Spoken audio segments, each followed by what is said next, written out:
Welcome to Behind the Line, the podcast where you'll get untold stories from first responders and military veterans. I'm Tim Hegman. I'll be your host. In the early morning hours of May 6, 1979, my guest today was fighting for his life. During the altercation, he was shot, but he survived. However, his would-be killer did not. The shooting and the result of his injury changed his life forever. Please welcome retired police officer Chris Barrett.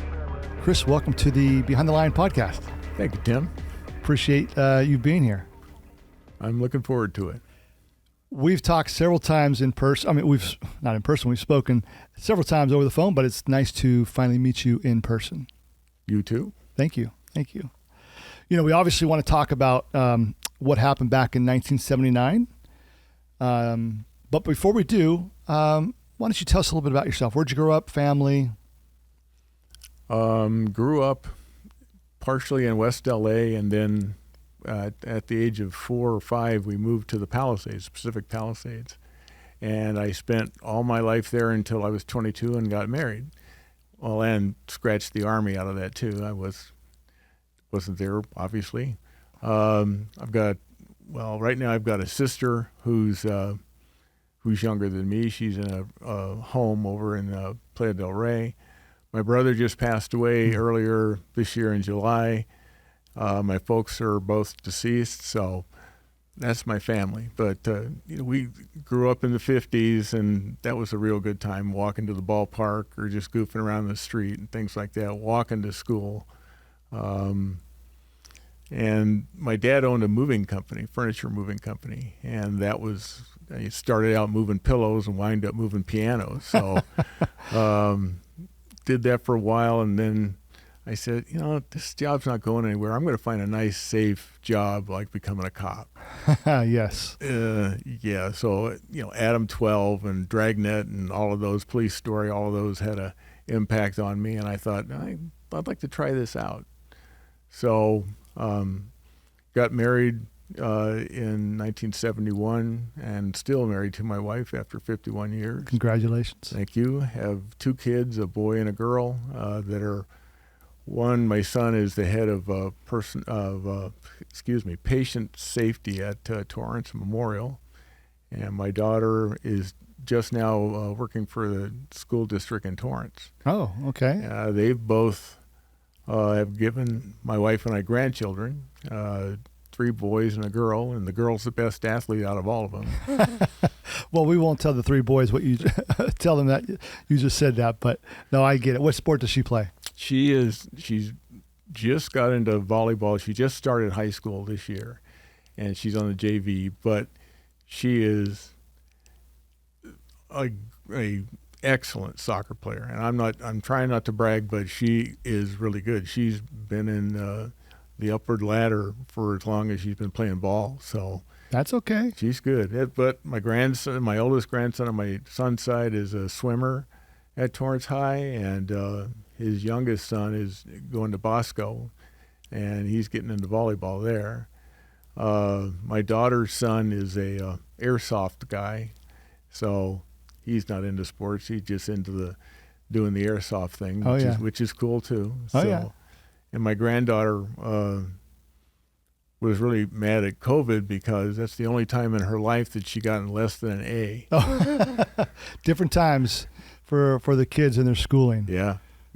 Well, obviously, a proud husband, a proud father, and a proud grandfather. All right. So what year did you become a police officer? I got hired as a reserve in 1976, and I became a full-time law enforcement officer in November of 77. And why police officer? Is it because you saw the Dragnets, the Adam 12, and said, I want to be one of those guys? That was part of it. That and, do something for the community. And at that time, and even now, it's still a good job because good benefits and things like that. Sure. Pay wasn't too bad, but nobody in my family had ever been in law enforcement except for my great grandfather, uncles, and they were both revenue guys, and both of them were killed in the line of duty. But one was run off the road and one was shot. But that's the only law enforcement experience we had. My grandfather was part of the support team for law enforcement, but he was a mover too. Yeah. So, but I don't know. I just thought it would be a cool job, and that's what I did. And why the El Segundo Police Department? I applied to LAPD, and there's a long story in that, but I'll try and make that short. I applied to LA, and I applied to Gundo, and I was living in Gundo, and I figured, well, gee, I don't really want to work for LA, but so Gundo was hiring, and they hired me, but I took the LAPD, didn't have to take the written because I had the college credit, but I took my oral downtown, and I got right in the middle of this oral, and I found myself disagreeing with one of the guys on the panel. So he and I would go back and forth, and I look out of the corner of my eye, and the other two guys are like watching a tennis match, back and forth. And I guess I finally ended it by saying, hey, we just have to agree to disagree. And I went out and sat in the lobby and wrung my coat out because it was soaking wet. It's a little bit of sweat. Yeah. And there were other guys sitting around the room, and somebody would come out from their panel and hand the secretary a note, and that secretary would call the name and then lean over and whisper to the person and say, I'm sorry you failed your oral. And I'm going, oh, that's what's going to happen. The guy who I was arguing with came out with a piece of paper and was looking at me and kind of a smirk on his face and handed it to the secretary. And I'm going, okay, it's over. There goes my illustrious career at LAPD. And she calls my name and comes over and she kind of leans forward and she says, congratulations, you passed your oral. Wow. And I got 105 out of 110. Oh, wow. So I felt pretty good about that. Yeah. And sometimes it is okay to disagree. I must have, or to agree to disagree. I must have said something right, or I looked good that day or something, but it was always like the oral side of this where, okay, let's talk about this. Let's see what your ideas are. And, if you disagree with me, okay. Yeah, that's okay. Yeah. And then, but ultimately you were hired by El Segundo. Right. And what assignments with El Segundo, what did you work? Just patrol. Okay. Because I wasn't there obviously all that long. I applied for motors and they said, no, you haven't got enough. You still have green behind your ears, so you got to grow a little more. A little too new. Yeah. All right. Well, thank you for sharing that with us, your background. Let's go ahead and talk about what happened on May the 6th of 1979. First of all, how old were you that night when this happened? 29. 29. All right. So what I want to do here is read an excerpt from the book, The Red Dot Club, Victims' Voices, by Robert Rangel. And this is a book that he has written that focuses on police officers involved in shootings such as yourself. And he interviews officers and put it into a book. And I've read your story and several others, and I think it's fascinating. So let me just go ahead and read quickly a little bit about your incident from his book.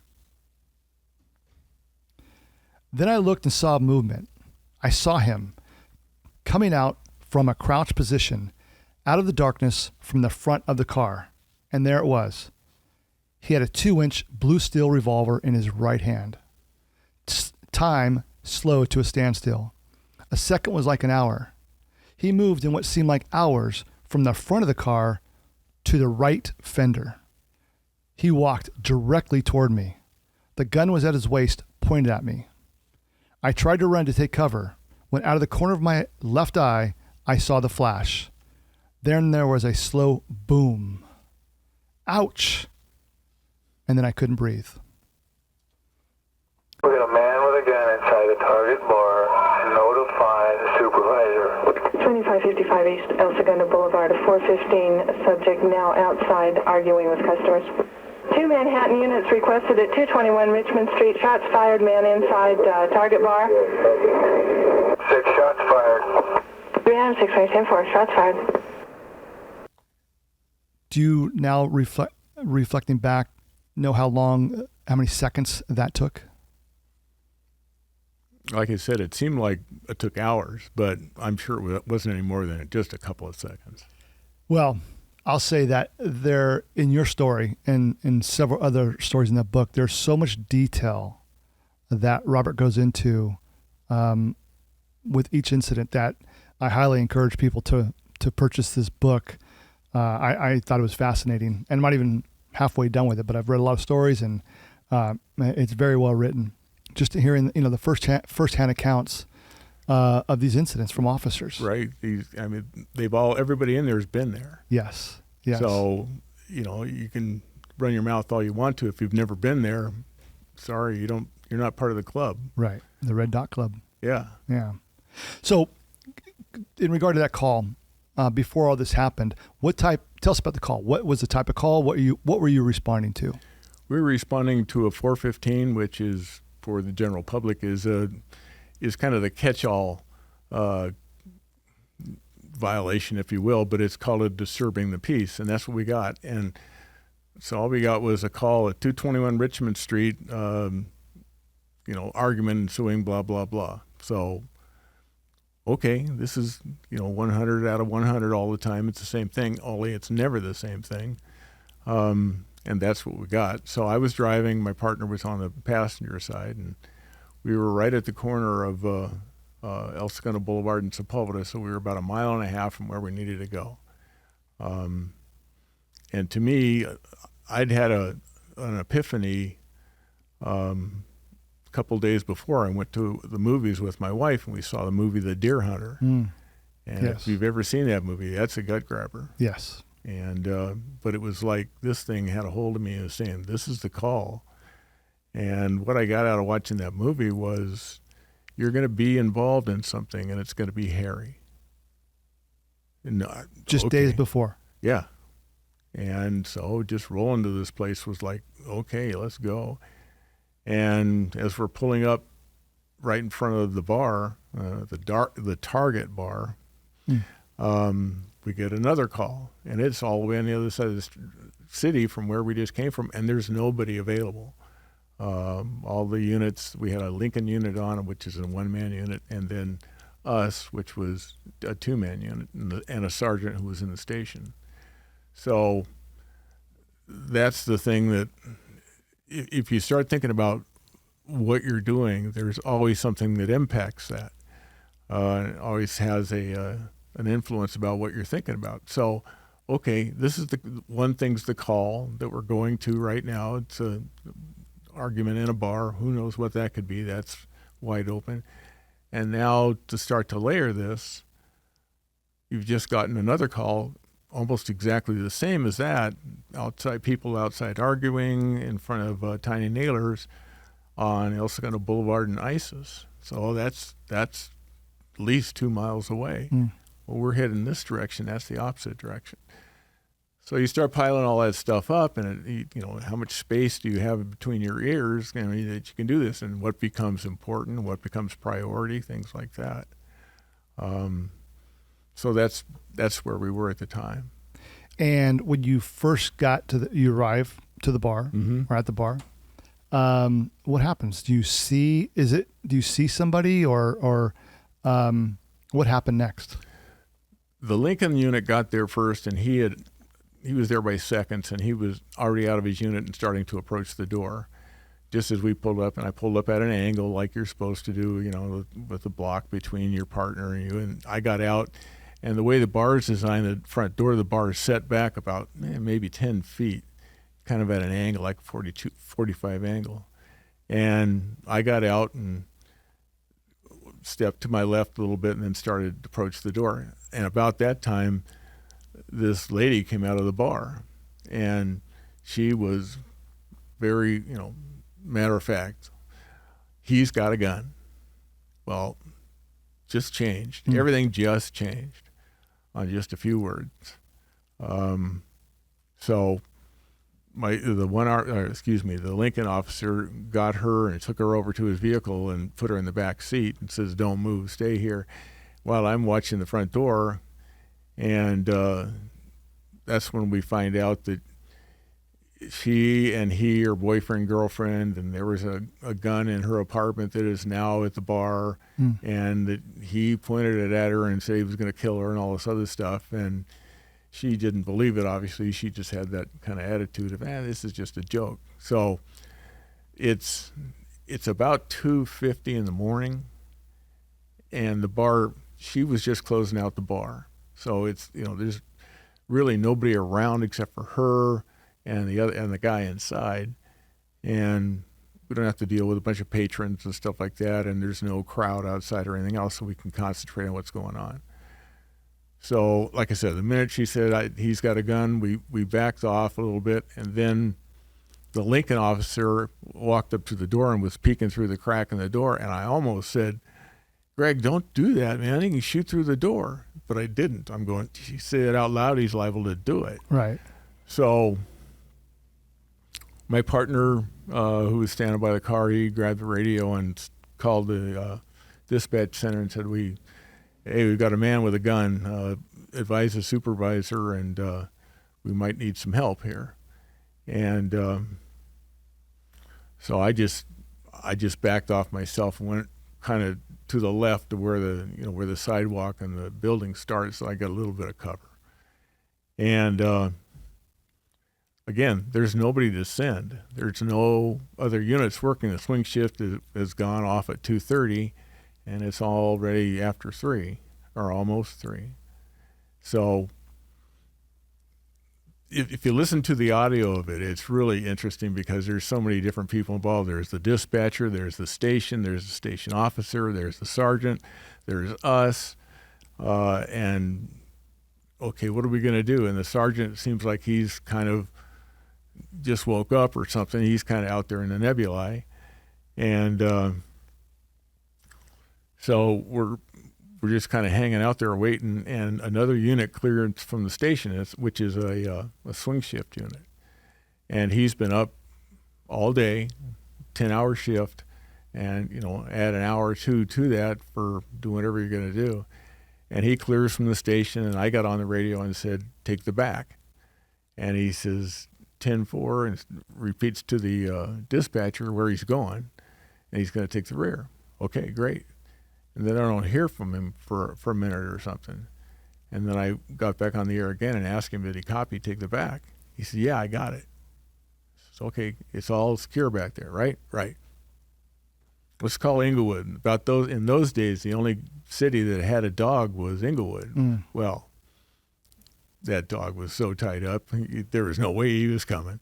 So we just started to wait and see what's going on, and called the sergeant, and the sergeant coded in, and he was coming to the scene, and he got there, and we briefed him on what's going on, and he says to me, because I was probably the junior man at that particular time, and whatever, so he says, "Go around the back and hook up with the officer in the rear." 10-4. So run up the sidewalk, and there's at the end of the block is a parking lot, ran through that parking lot, and then turned into the alley behind these row of buildings. And as I've got my gun in my holster. Now, that's always been a question. Should I have had it in my hand? Should I had it out? What? Well, I was thinking, what if some, homeless person jumps out at me? Am I going to drop this guy or just what? So anyway. And plus the officer in the back said it's clear. Right. That's the other thing, part of those layers that start to build. Okay, you've talked to him on the radio. He's responded. He's told everybody he's 97 and that everything's okay. Okay, well, that's okay. Your guard's down a little bit. Yeah, he's a good cop. He's been around a while. He knows what he's doing. We got this guy. My partner gets back on the air one particular time and says, "We got him boxed in. Come to the front." That was to the sergeant before the sergeant got there. So again, I start running down the alley, and I start to look for the officer. I'm looking for the light and the gumball machines going and all that stuff. Don't see anything. And I think, well, maybe he's just playing it dark. Maybe he just wants to, if the guy comes, silhouettes himself, he's got a better look at it. Or he's going to save the lights for when the guy comes out and then light him up. Okay, just something else to think about. Put it in your Rolodex, and okay. And as I was running down the alley, I noticed there's a car parked in the alley, and a guy is standing alongside of it, kind of leaning against it on the driver's side. And it appears to be a female behind the wheel. Okay. So my approach is, obviously, it's a two-door vehicle. Watch check the trunk to make sure there's nobody hiding in there. Make sure the doors are closed or whatever's going on. And as I approach the car, the guy's standing next to it. He looks over at me, and he drops his head and looks away. And I'm going, that's not right. What's this guy know that I don't know? Adding another layer to it. And so I check the trunk, one eye on the guy to my left, and I go alongside the passenger side of the car, and I'm just bending over a little bit to say something to the driver when, like you already read, the guy in front of the car comes out of the darkness. Male Hispanic, wearing a jean jacket and a white shirt, and a Charter Arms 2-inch revolver, blue steel revolver in his hand. And everything, the brakes just slammed on. It just, who the hell is this? Well, this has got to be Juan, which is the name of the guy in the bar. Well, how do you know it's him? You don't know that that's him. Well, where did this guy come from? Where's Mike, the guy who's supposed to be at the back of the bar, the other officer? Watch this guy on your left. What's he up to? He looked at you funny. Why didn't somebody, the woman behind the wheel, honk the horn at the guy who's sitting in front of her car? Why didn't she say something? Did she see you coming? All this stuff. It's like somebody takes a bucket full of information and pours it over your head. You've got a lot coming at you. A lot in your mind you're trying to figure out. And you're bifurcated. I'm looking at the guy in the front, and I'm looking at the guy to my left. Okay, the guy with the gun becomes a priority, obviously. So do I just draw and shoot now, or what? So I took that second to say, well, maybe I can get some cover behind these cars. They're only a step away. So I turned to my right, and I was wearing a vest, but he fired, and the round went between the front panel and the back panel of the vest. All it did was hit the strap. And when it went in, hit a rib, deflected upward, went through my spleen, nicked my lung, smashed into my backbone, and my legs instantly just went. And ouch, it hurt. Yeah. And it was like, it knocked the wind out of me. It's like judge taking a bat to you, and wham. So the suspect was coming towards me further, and I don't know how I did it, but I turned towards him and grabbed him, and it was an embrace. And all the other thoughts of what was going on went away, because now this is the priority. You got to save your life. This guy's trying to kill you. So at that point, we went down on the ground, me on my right side, he on his left, and we're struggling back and forth, and he raises his right hand, and I watch him take that .38 and point it towards my head, and I watch the cylinder rotate, I watch the hammer go back, and I watch the hammer fall. It goes click, not bang. Wow. And I'm going, this guy's really trying to kill you. So at that particular time, through training and stuff, if you hold the cylinder, it won't rotate. You can't pull another round in front of the hammer. So just grab the gun and hold the cylinder, and his hand as well, squeeze it on there. So that's what I did. And I leaned over and I bit him as hard as I could in the upper shoulder area. And I don't know if I got him or not. All I know is that at that particular time, he kind of turned to his right just a little bit, and I reached down, unsnapped my .45, took the thumb safety off, and I put it against his pelvis and pulled the trigger. And it went boom. And he went, ugh. And I brought the gun up to his chest, and I put a round through his chest. And then I brought the weapon up to his head. I was going to blow his head off. I was going to take his brain pan out. I was so mad. Because he didn't just shoot me, he shot everything I'm living for. Oh, yeah. And the thought went through my head. This is all part of going through probation and all other stuff. If you shoot him like that, It's going to look like you did it on purpose, and you're going to have to write a memo. Oh, right.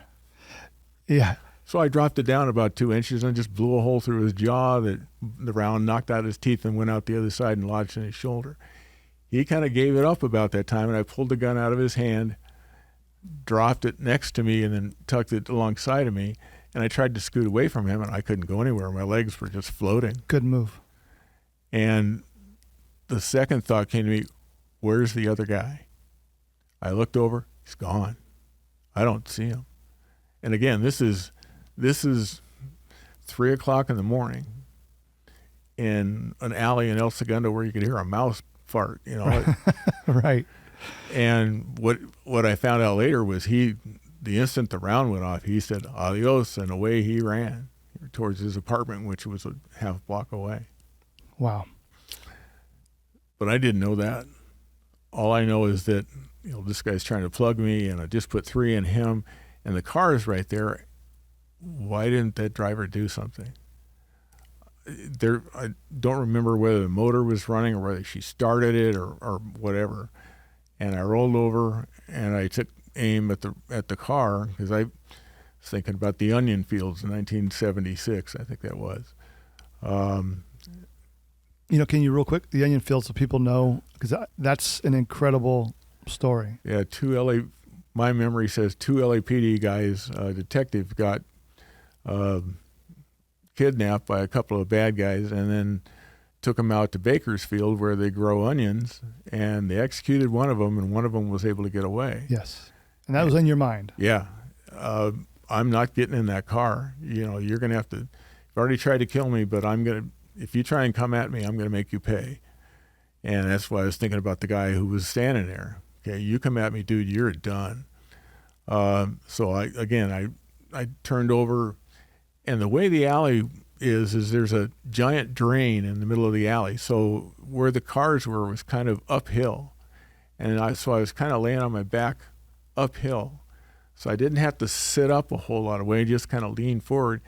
And I just pointed it at the passenger door of the vehicle and let the first round go. And that round went through the door, shattered the window in the door, went through the woman's right bicep area, and nicked her left breast.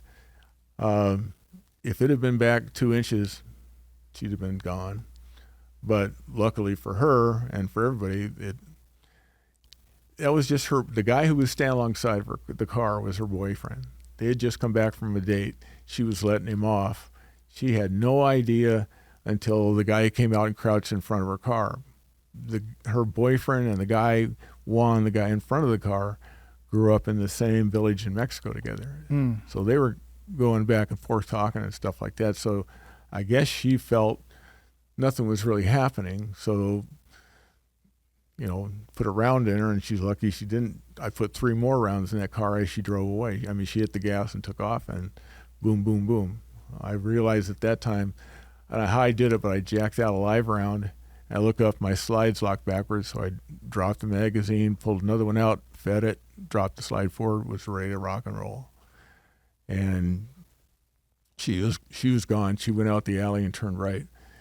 And I'm looking around and I'm going, okay, I don't know where the other guy is, but I'm going to keep an eye out for him. This guy here, I think he's already making that noise that he's not going to survive. So all you got to do is hang in there. And then it felt like the Wicked Witch of the West, where the house falls on her. That's what it felt like. Wow. You just the pain. The mental pain, not just physical, right? But the mental pain as well is like, oh man, this physically hurts, but you can't move your legs, and you just shot some guy and shot that lady, and it's been a situation that now it's going to happen. All kinds of things come in mind. You're going to lose your house. You're going to get sued. Heard later on that the guy that I shot worked for some people in a company in town there, and they were threatening to come and get me. I didn't know that. Like to harm you? Yeah. Come and get me in the hospital. Wow, I didn't know that. Yeah, I didn't know it either. Nobody told me until later. but there were people around that they found out those people were running their mouths, and they apparently paid him a visit. Said, "You want to live, you don't do that." Right. I can't confirm that. All I know is we took care of business. Yeah. So after that, it was just kind of again, keep inside of yourself. Don't panic. Keep breathing. It hurt, and I was screaming for God to help me. I didn't want to die. And the next thing I do is I hear this noise to my right. I look over, and it's the sergeant working his way in and out of these parked vehicles.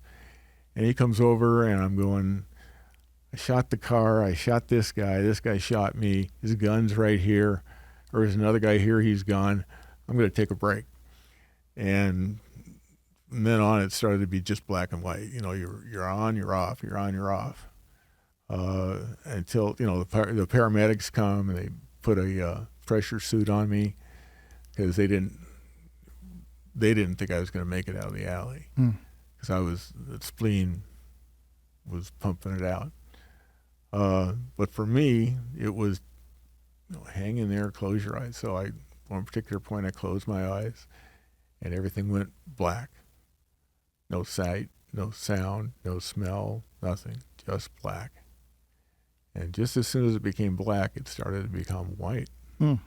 Still no sound or anything? No. Just, you could see it was white. It was just, the phrase I use is like being dipped into a glass of warm milk. You could just imagine what that would feel like. You're all engulfed, you're safe, and my recollection is that there was some music going on, but I couldn't identify guitar or drums or any of that stuff, just something. And I started to bifurcate. Part of me was going towards the light, and part of me was going, hey. And I'm going, no, oops, sorry. What? Leave me alone. I like this. I'm enjoying this. It's heaven. Hey, stupid, you're dying. I am. And I said out loud, I said, am I going to die? And you can look at it however you want. I'm not judging anything or saying anything. But this voice that was kind of annoyed with me, like all it said was no. And it was one of those things where, hey, you got 2 kids. My daughter was 9 months old. My son was 4 years old. I had a house, I had a job, I had all kinds of other stuff going on in my life. I can't cash in right now. I got things to do. So that voice told me, no, you dumb shit, you're not going to die. I got other things for you to do. Okay. Back, paramedics, pain, my partner holding my hand, people talking to me, stuff like that. And then again, like I said, I started to go in and out of consciousness. And the next thing I know, they were loading me in the paramedics wagon, and we were hauling down Imperial. And if you ever ride with the paramedic when he's in a hurry, that's kind of fun. The guy's he's got everything going. He's got the lights and the siren, and he's screaming, get the fuck out of the way. Oh, yeah. And there was a guy riding with me, a guy by the name of Art Waters. And I came to at one point and I said, hey, Art, am I going to die? And he goes, no, I don't think so, Chris. Oh, wow. Reassuring. Yeah. And I'm kind of going, oh, okay. So I just went back out again. That's when we arrived at the hospital, and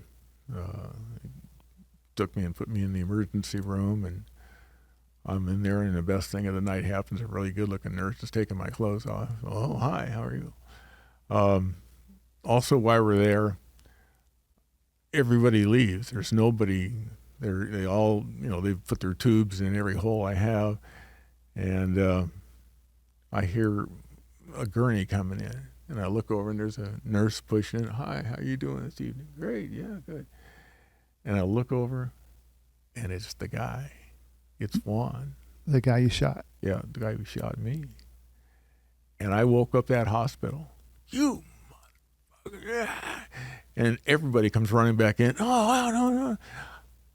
And the nurse walks over and pulls the curtain around the guy, but nobody goes back with him. And I'm going, I didn't know until then that he'd bought the farm, that he died. You know. That's how you learned. Yeah. You talked about the pain you felt. Like it was Aaron Judge, hitting you. Describe the pain. I mean, can you describe that? I mean, I can tell you what it felt like to get hit. Again, it's like getting hit in the side with a truck.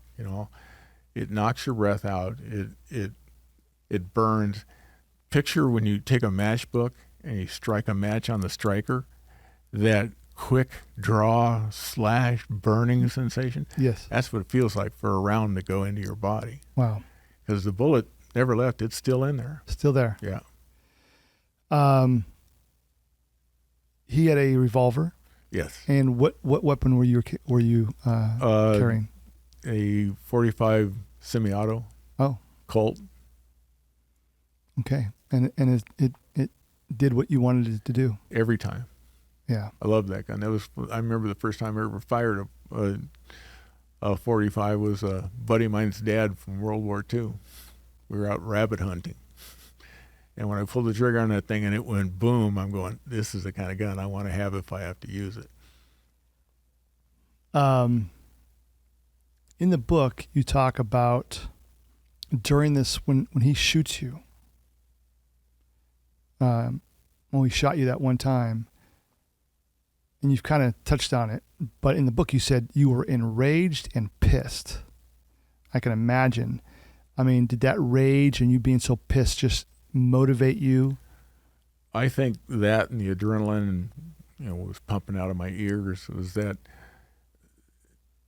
yeah, the guy who shot me, you didn't have to shoot me. That was the choice that you decided to make. And if I had already made up my mind long before I was ever a cop that if anybody ever tries to take me, they may take me, but they're gonna pay. Part of that I think was from my dad, because he was in the Corps during World War II, and he saw his share too. Oh yeah. But it was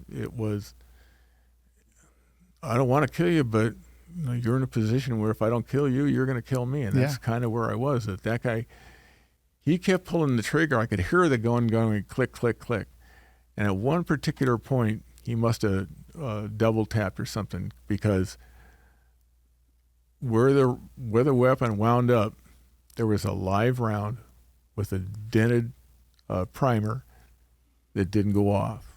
Wow. Did I know that was one pointed at my head? Maybe so, maybe not. I don't know. Well, your training kicked in, obviously, but the fact that here you are shot, you can't move your legs, you have a guy you're wrestling with or had wrestled with, you have a person, another guy who was there and now he's not, so you don't know where he's at. You have a female in the car you think may be involved somehow, and yet you drop your magazine. You have the presence of mind with all that's going on. You drop your magazine, you load another one, you get that slide in place, and you're ready to go for more if you needed to.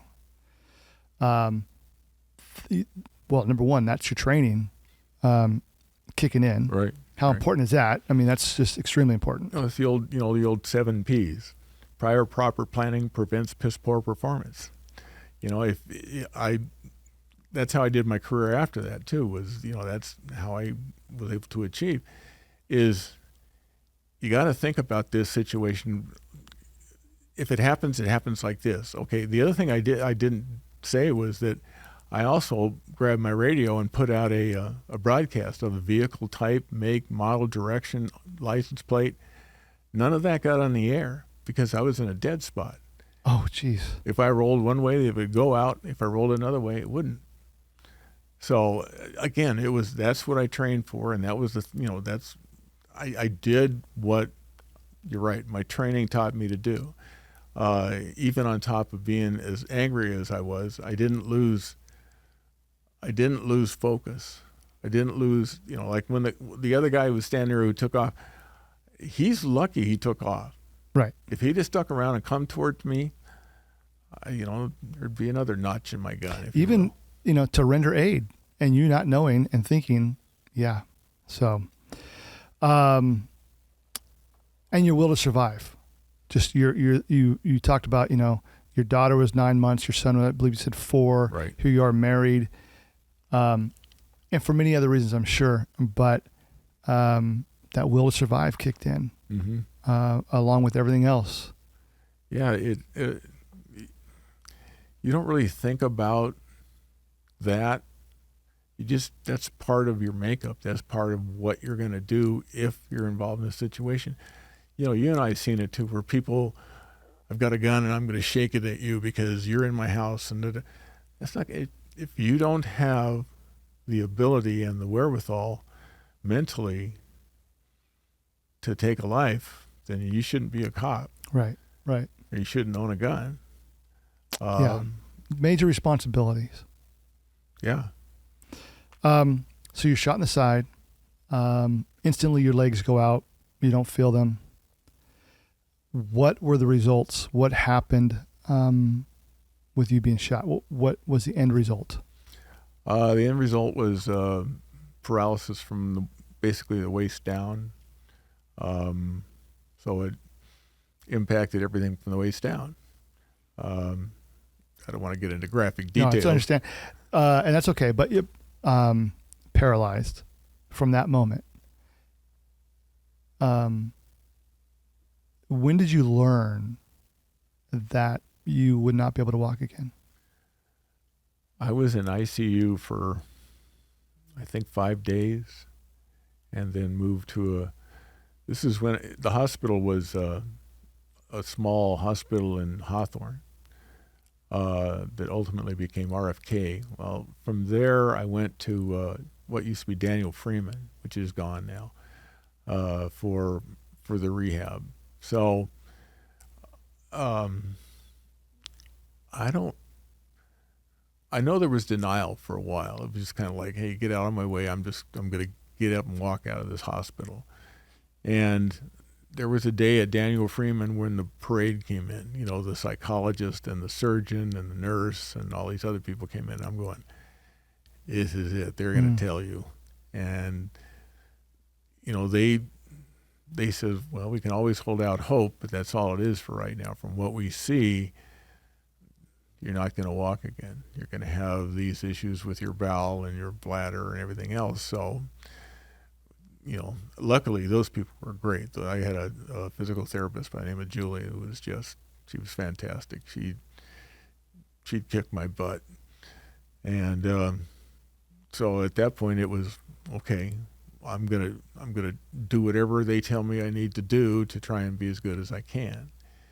And so I went through physical therapy and all that other good stuff.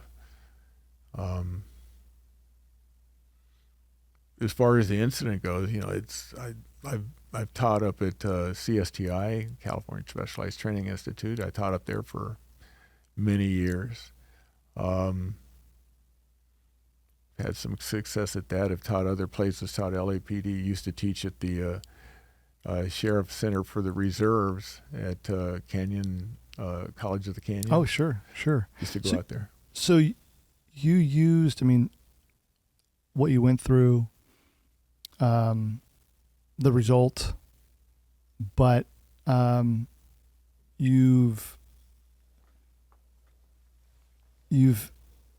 used what you experienced to train other police officers. Yeah. I'm sure that was great training and well received. And so a lot of respect for you for staying in the law enforcement community and doing what you could do and can do to train and teach police officers. Yeah, I felt like I needed to. I felt like, okay, geez, my career just was over in a matter of just a couple of years. But if I can do something to keep somebody else from doing what I did, because there was all rights and wrongs with that whole situation. It had to go just right, or I wouldn't have taken that round, or I'd have been dead. If I'd have turned towards him, who's to say he wouldn't shoot me in the head? Right. If I'd have been able to turn a little more, he wouldn't have hit me. But that's the way it goes. If the other officer would have been there, and that was the thing, the other officer was a block away. He was at a different bar. Oh. Literally a block away. And like I said, he heard the shot, and he left his unit and ran to where I was. So he's a block away, unfortunately at the wrong location. In the back of that location, he hears the shooting, and instead of getting in his car and driving, he's so close he runs. Right. Wow. So, since we've talked and we've had several conversations, great conversations, by the way. I mean, I felt like we could have just kept on talking, and I shared that with Aaron Corkins, with El Segundo PD lieutenant there, and another person. I'm like, yeah, we just kind of hit it off, and the conversation flowed. Yeah, that's the kind of guy he is. Yeah, so it's positive. You have such a positive attitude. But with that said, since the time you were shot, even up to today, and knowing you said, I'm going to get back into this and help people, were there ever times where you maybe suffered from depression or PTSD or anything like that you had to deal with? There were 2 times that I can remember where I had my own weapon sitting in my lap. And I just didn't want to do it anymore. I was tired of, living the life I was living. Looking back on it now, what a dumbass. But what finally stopped me was one of those times where I had it. I said, if you'd have died out there, you wouldn't have the impact on your family that you have. Right. They could have just gone on with their lives and done what they were going to do. And the other thing is, if you shoot yourself now, you should have died out there. You just gave it up to the bad guy. He won. Well, the best thing to show the guy that he lost was that, hey, I'm still kicking and you ain't. Right. So with that philosophy in mind, it's just like, shoot yourself. The last couple of years, I went through some real bad stuff. I had septicemia and a really bad infection that wound up basically wrapped itself around the bullet. And there were some questions as to whether or not I was going to pull it out, because I was in the hospital for 6 months. Oh, wow. And that's like being in the joint. Right. It is. Yes. They feed you, they clothe you, they bathe you, but that's it. Anything else, enjoy I Love Lucy reruns, Right. So that, I'm still recovering from that. I had back surgery. I got a stoma, all kinds of crap that went on. But it's one of those things where I didn't want to live through that either. But when you look at it, how stupid that thought process is, look out the window. I mean, come on. There's a billion things out there. Right. And you just, like I said, I had responsibilities. I had to take care of those responsibilities. And I don't blame the officer that was not there. I could build a whole case as to why he didn't. And I know the next day he and his wife showed up at my house with a ham, and he couldn't come in. His wife brought it in and told my wife what was going on. That's another quick story on that. The phone rings at about 3:30, 4 o'clock at my house. The night of your shooting? Yeah. My wife gets up and answers the phone, and she goes, hello, is this Mrs. Barrett? Yeah. Well, your husband's been involved in an altercation. And she's thinking, oh, we get in a fight or broke his leg or his arm or something. Well, we need to come and get you. Well, wait a minute. I got a 9-month-old and a 4-year-old. Well, can one of your neighbors come watch? It's 4 o'clock in the morning. Right. Yeah. So they got a sergeant and his wife, and they came over and sat on her kids, and she called her mom and dad, and they came over. And as she's getting ready to go with them, she walks out the front door and she looks at the police car, and sitting in the front seat is a priest. the guy we know who lives up the street. And she goes, time out. You got to tell me what's going on. And well, they got her in the car and they told her on their way over. And she was, she handled it better than I did. She had several friends came down and sat with her in the hospital when I was going through surgery, when they took my spleen out, what was left of it. And this doctor almost lost his life because he said something to one of my friends who is not exactly small, and he didn't particularly like the way the doctor addressed it, because the doctor said, he'll never walk again. And wait a minute, he's only been in there for an hour and you're already cashing him out. You need to walk away, doc. And so that happened. But again, I got 4 grandkids now I would have never had. That's right. Saw both my kids graduate from college, and they're both doing well, and it's a good thing. I'm retired. I went to work for Hughes after that, for Hughes, General Motors, Raytheon. Worked there for 26 and a half years, all of it in security, and I was never a guard. It was always in either working DOD or doing background investigations for new hires, or looking for spies and things like that. It was managing that stuff was fun, but so. Well, let me ask you this. So is there anything, considering all that you went through, those little bouts of depression and how you recovered and dealt with, faced that head on, is there anything any words of advice for anybody, but we're talking about police officers in this case, or first responders, that you would share with someone who may be feeling the same way? Yeah. I don't want to sound cliche-ish, if you will, but there's always tomorrow, unless Putin does something really crazy. Find yourself something to work for. I started coaching girls softball in 1973, and then when I went into the police department, I stopped. And once I got shot, I took a hiatus for about 8 years. And that was just about the time my daughter was starting to play.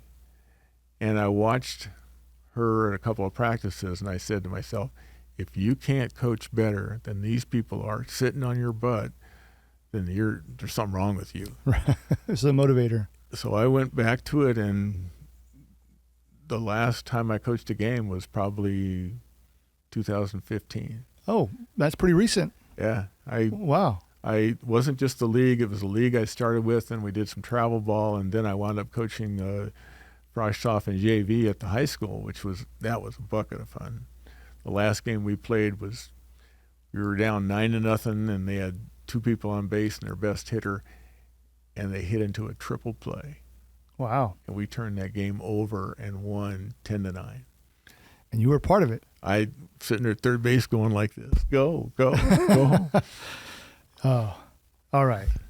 Well, we're going to wrap it up here. But before we do, I think it's important for everyone to know that you received the Medal of Valor from the El Segundo Police Department for your actions during the early mornings of May 6, 1979. And that it's the highest award bestowed upon members of the El Segundo Police Department. Receiving that award, considering everything you went through prior to that award, how did that make you feel? Good. It was nice to be recognized. Yes. I